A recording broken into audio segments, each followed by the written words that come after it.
Bismillahirrahmanirrahim. Assalamualaikum warahmatullahi wabarakatuh. Baik, ini topik pertama dalam mata kuliah hubungan internasional di Fakultas Ilmu Administrasi di jurusan Ilmu Administrasi Publik di Unisma. Topik pertama saya beri judul The Making of the Modern World. Ya, maksudnya modern world adalah nation state, bukan modern dalam artian industrial atau dalam hal teknologi dan lain sebagainya. Tapi ini adalah bentukan negara yang baru, yaitu modern world, yaitu nation state, yaitu negara. Di mana negara itu seperti Indonesia, Jepang, Korea Selatan, Korea Utara, Amerika Serikat, itu terbentuk dari apa? Mari kita bahas satu persatu. Oke. Introduction. Ya. Jadi untuk pembukaannya, bahwa kita sering mendengar bahwa banyak sekali fenomena-fenomena yang sifatnya internasional, baik itu sifatnya perjanjian internasional, peperangan antar negara, terus kemudian ada terorisme dan lain sebagainya yang sifatnya internasional. Kenapa kemudian itu ada? Nah, maka kemudian banyak sekali scholar dari hubungan internasional yang mengawali menjelaskan tentang hubungan internasional dengan menjelaskan tentang negara. Makanya kemudian state is a good place to start. Ya, bagaimana kemudian kita memahami semuanya ya dalam hubungan internasional itu adalah melalui dengan state. Ya. Nah, nation state sendiri itu lahir di Eropa. Makanya kemudian international system itu made by Europeans. Jadi orang-orang Eropa yang kemudian mengawali bentukan dari negara-negara bangsa. Oke.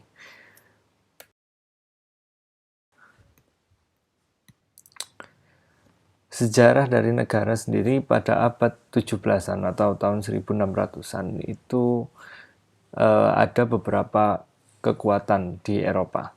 Yang pertama yang sifatnya adalah fundamental yaitu gereja atau dia berdasarkan pada agama. Terus kemudian ada yang sifatnya tidak berdasarkan agama sama sekali, yaitu sekuler ya. Sekuler yaitu Yunani ya, ada Yunani, terus kemudian ada negara kota semacam Sparta, Athens dan lain sebagainya. Terus kemudian juga ada negara-negara kota semacam Venesia, Florence, Paris, dan Oxford. Ya. Nah, kenapa kemudian ada negara kota? Karena negara kota ini yang dianggap atau negara yang basicnya adalah kota itu kemudian yang mengatur law and behavior. Ada hukum-hukum, terus kemudian ada behavior, ya, perilaku dari manusia-manusia yang ada di wilayah itu tersendiri. Nah, di abad 17 juga terjadi ada namanya perdagangan dan ya perdagangan perniagaan ya. Nah, oleh karena itu, karena banyak power di dalam negara atau di kawasan Eropa pada waktu itu, maka kemudian ada clash between secular rule dan gereja. Gimana gereja itu selalu dianggap sebagai, atau orang-orang yang ada di gereja itu menganggap bahwa mereka adalah perwakilan dari Tuhan. Jadi apapun yang diputuskan oleh gereja pada waktu itu adalah sebuah kebenaran buat mereka. Tapi kadang-kadang juga ini peraturan-peraturan yang dibuat oleh gereja itu kemudian berbeda dengan peraturan atau tidak selaras dengan peraturan-peraturan yang sifatnya sekuler ya. Maka kemudian dalam hal ini atau clash ini ya, perbedaan antara secular rule yang ada dalam negara kota terus kemudian ada di lapisan masyarakat di menengah ke bawah itu kemudian berseberangan dengan yang ada di gereja ya, berbeda dengan gereja. Maka kemudian inilah yang kemudian menyebutkan atau memunculkan yang namanya 30 years of war ya. Jadi ada 30 tahun peperangan di Eropa yang itu dilandasi adanya perbedaan antara peraturan-peraturan yang sekuler, yang sifatnya sekuler, tidak ada landasan keagamaan, dengan otoritas gereja pada waktu itu. Ya, otoritas gereja yang sifatnya dia ya seenaknya sendiri, artinya karena kemudian mereka menganggap bahwa dirinya adalah wakil dari Tuhan, seperti itu. Oke, next.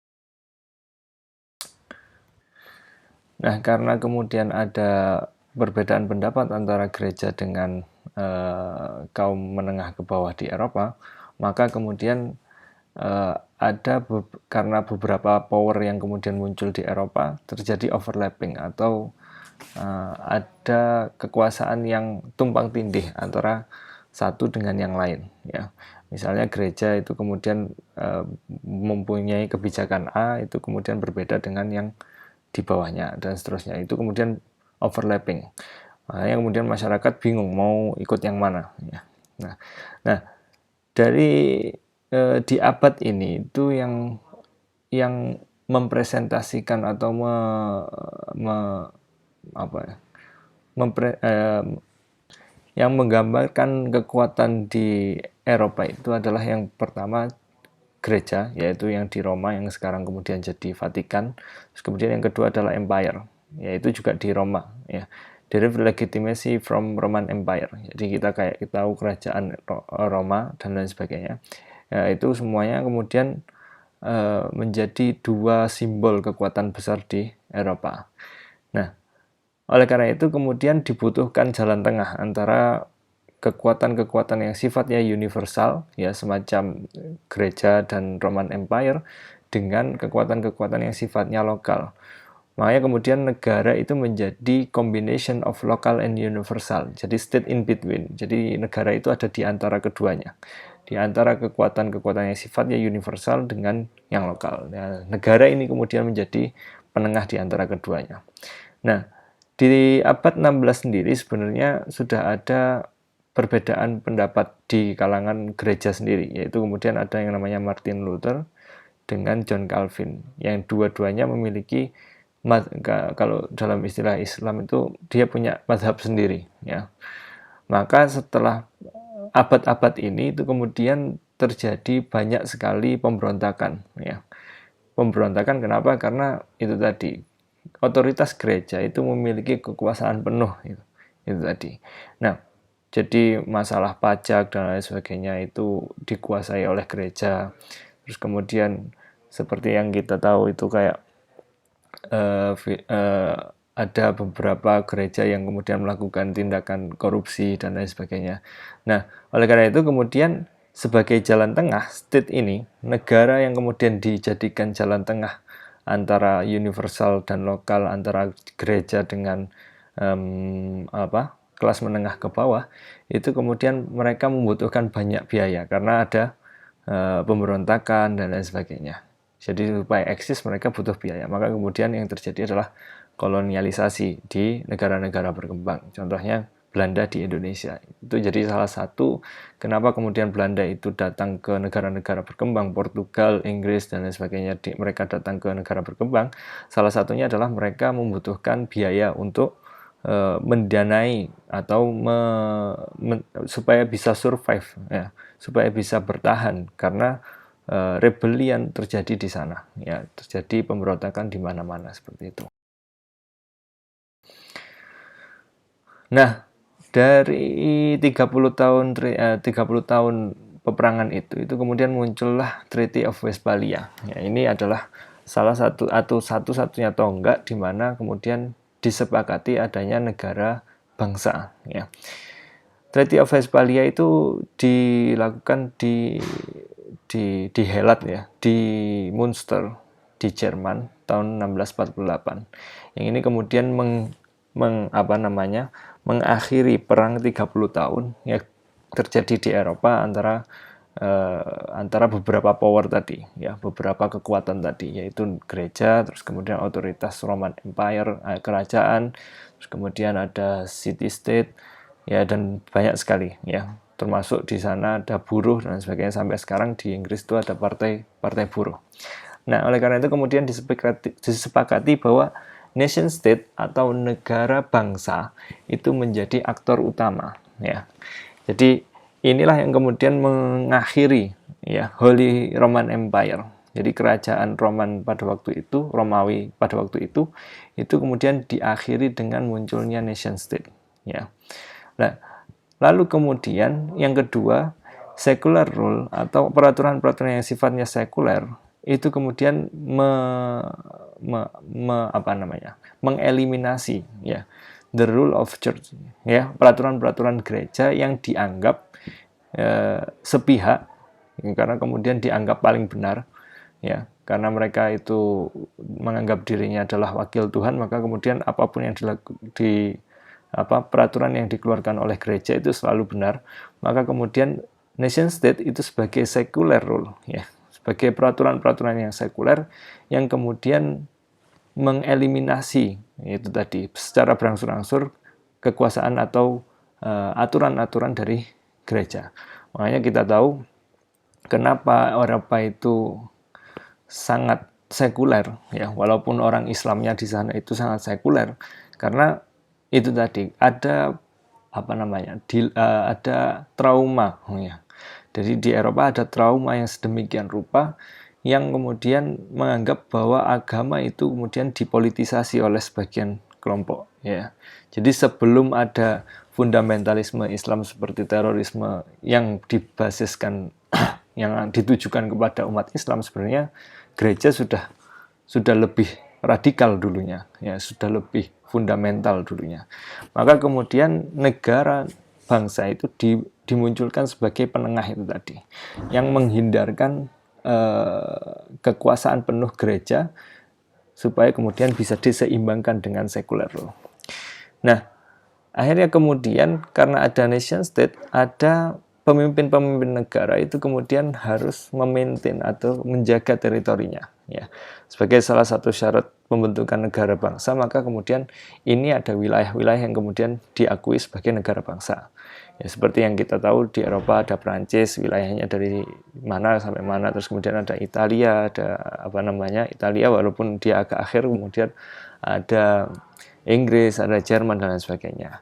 Nah, akhirnya kemudian Treaty of Westphalia itu menjadi milestone, itu menjadi batu pijakan dalam pembangunan menuju ke toleransi dan sekularisasi, ya, sebenarnya. Makanya kemudian tidak salah ketika banyak orang, misalnya ya orang-orang yang radikal, fundamental, yang keras, ya, itu menganggap bahwa negara bangsa itu negara yang atau itu bentukan sekuler. Memang benar itu bentukan sekuler, tapi atas dasar atau atas dilema, atas trauma fundamentalisme, ya. Jadi jangan dibolak-balik. Jadi sejarah itu memang berulang. Jadi ada fundamentalisme dulu, baru kemudian diatur dalam peraturan-peraturan yang sifatnya sekuler, ya. Nah, sekarang orang-orang fundamental bilang ini adalah produknya sekuler. Memang betul ini produknya sekuler, tapi kemudian itu atas trauma fundamentalisme gereja pada waktu itu. Nah, oke. Baik, dalam sistem Westphalia, maka kemudian negara semuanya memiliki kedaulatan, jadi tidak ada dominan power. Tapi konsekuensinya adalah karena kemudian tidak ada satu power yang dominan, maka kemudian power ini di-decentralize atau dibagi-bagikan dalam sebuah negara bangsa. Maka ketika power itu dibagikan, maka setiap negara bangsa itu looks after themselves. Jadi setiap negara bangsa hanya memikirkan kepentingan nasionalnya masing-masing. Nah, karena kemudian kepentingan setiap negara bangsa itu pasti berbeda, maka kemudian yang terjadi adalah ada benturan-benturan power yang itu kemudian leads to the war, lead by constant tension and threats of war atau ancaman peperangan. Maka karena negara itu memiliki power, terus kemudian memiliki kepentingan yang berbeda-beda, dan untuk mencapainya itu kadang-kadang yang digunakan adalah peperangan, jalan peperangan. Seperti Perang Dunia Pertama, Kedua, dan Ketiga, ya, Cold War, ya, semuanya itu adalah dari perbedaan kepentingan nasional dari masing-masing negara yang berperang. Nah, oleh karena itu kemudian karena ancaman-ancaman peperangan itu semakin terbuka karena power itu dibagikan ke masing-masing negara, maka untuk regulate common affairs, untuk meregulasi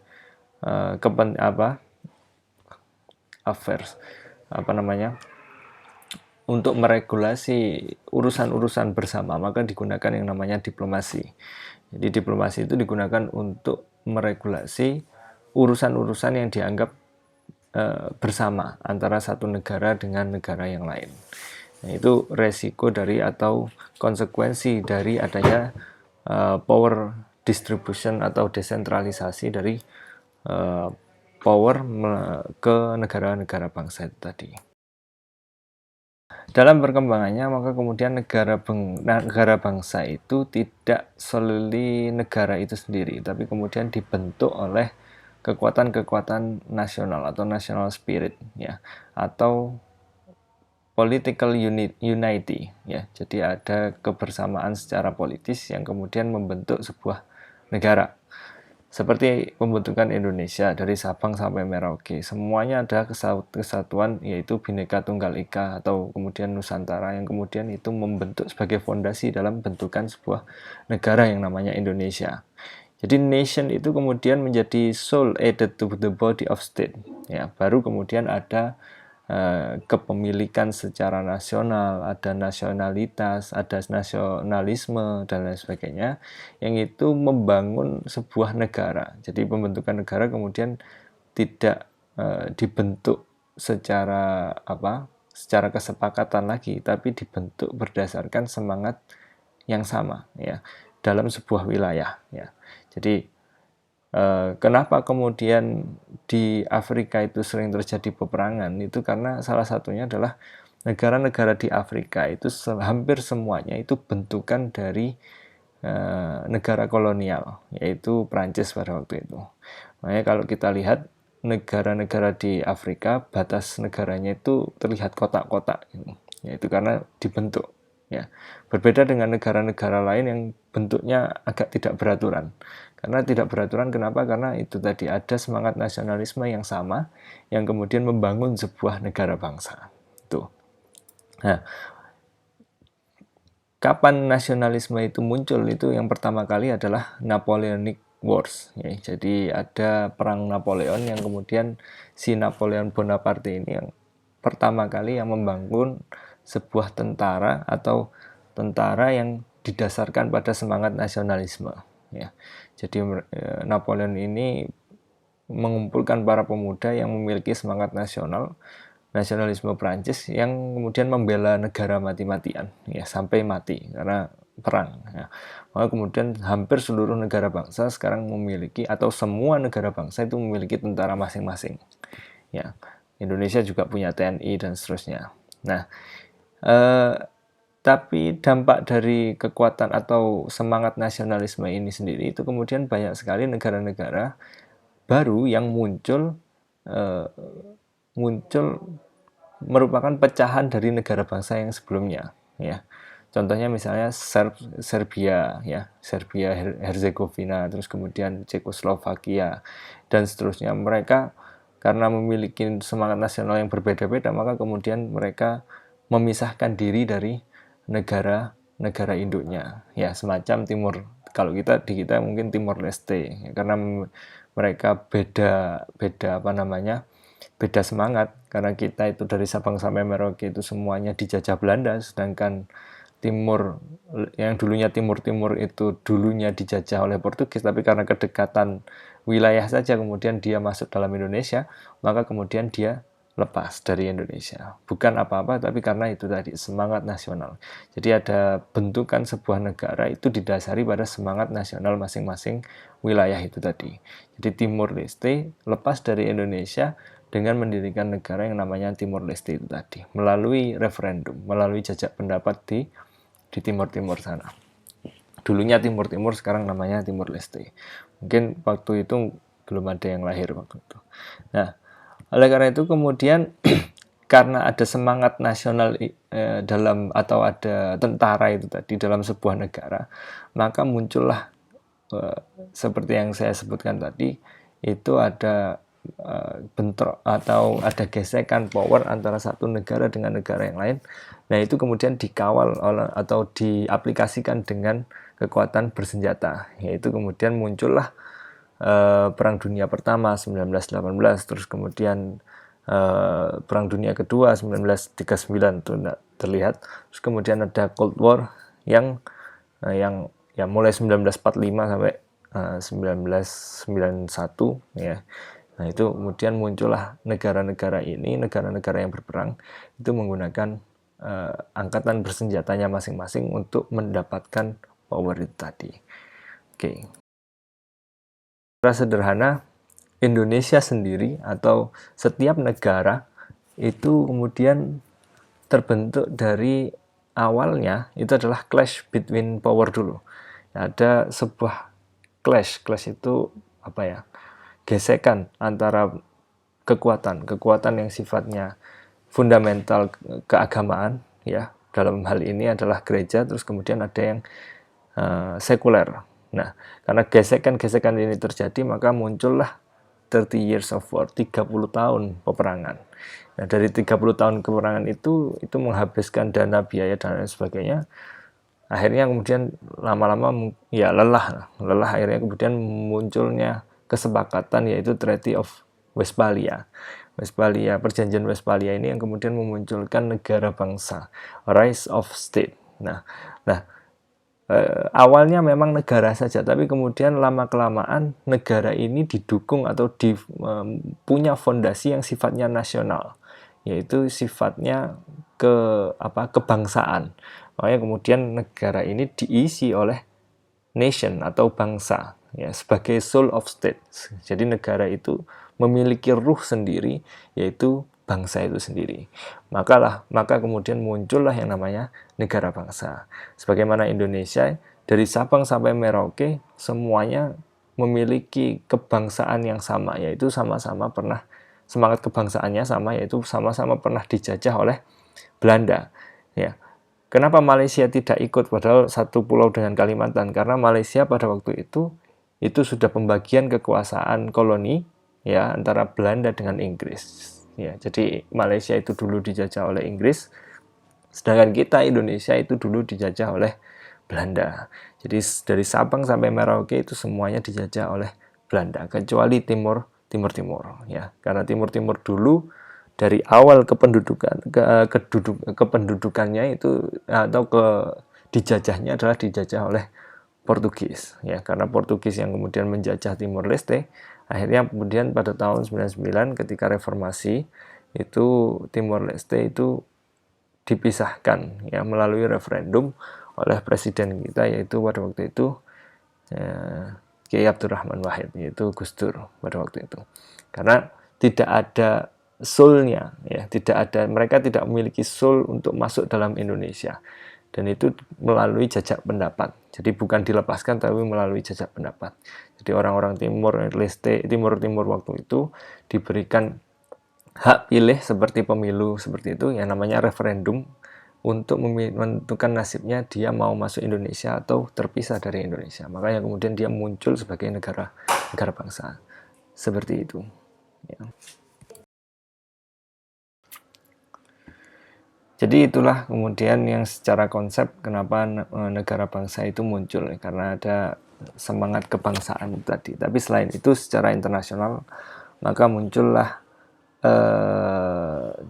secara internasional bagaimana itu muncul itu karena yang pertama karena kolonialisasi. Jadi penjajahan yang dilakukan oleh negara Eropa di negara-negara berkembang yang ya hampir semuanya ya, seperti Portugal di India, Makau, Timur, kemudian Melayu, terus kemudian Belanda di Batavia di Indonesia, Spanyol di Amerika Selatan, terus kemudian Inggris di Amerika Utara.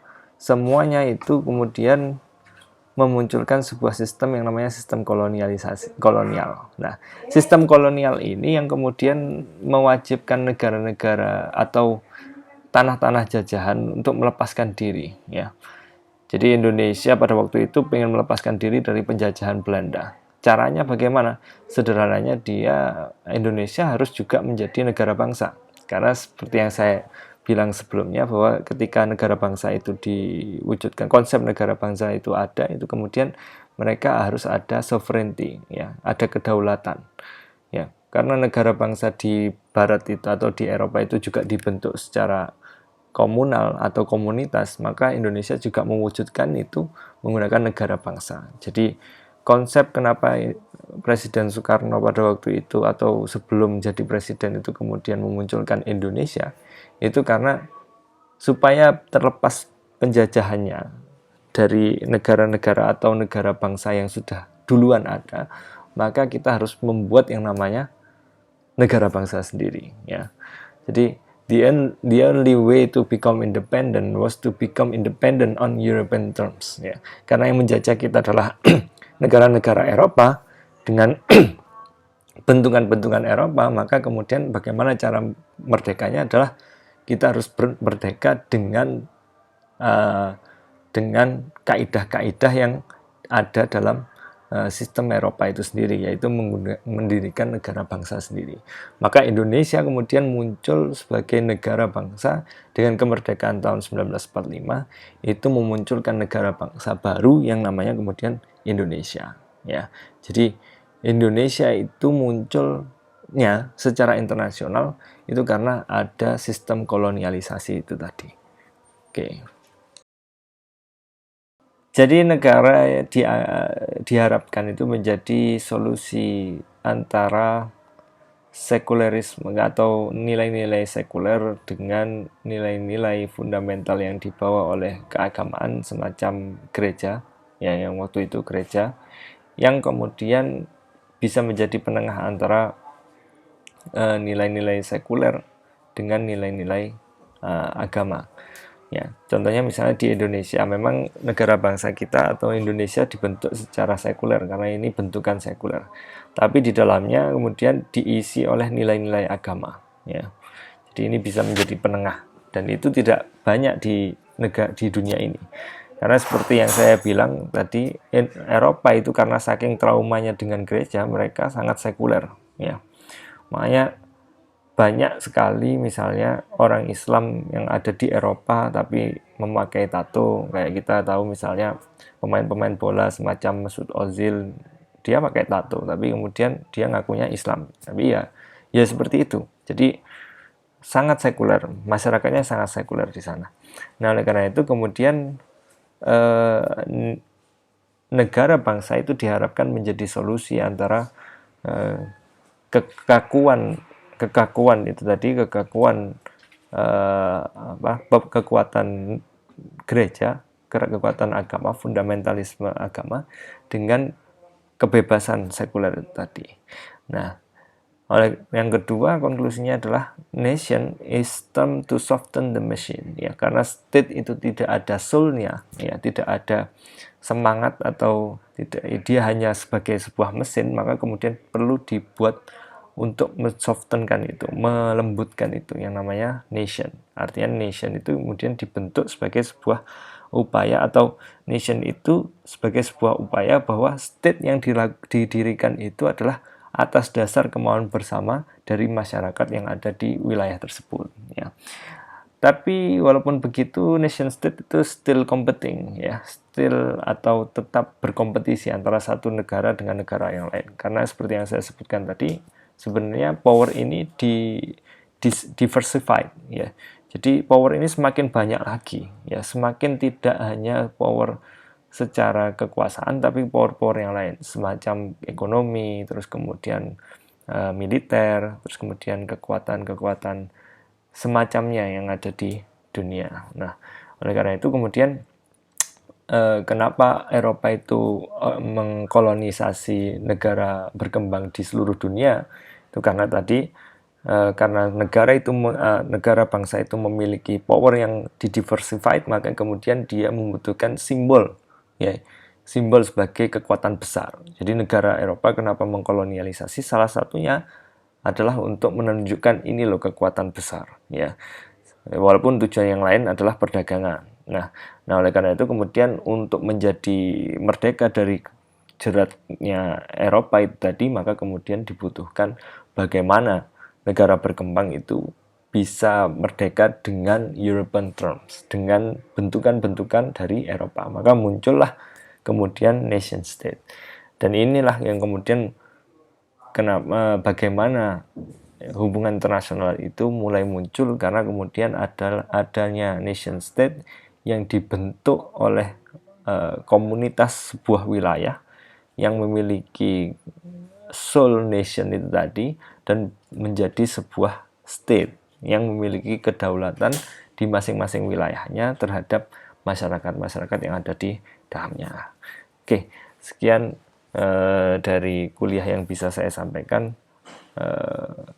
Awalnya adalah pertemuan kita adalah membahas tentang nation state. Maka jika ada pertanyaan dan lain sebagainya, mungkin bisa dituliskan di kolom komentar.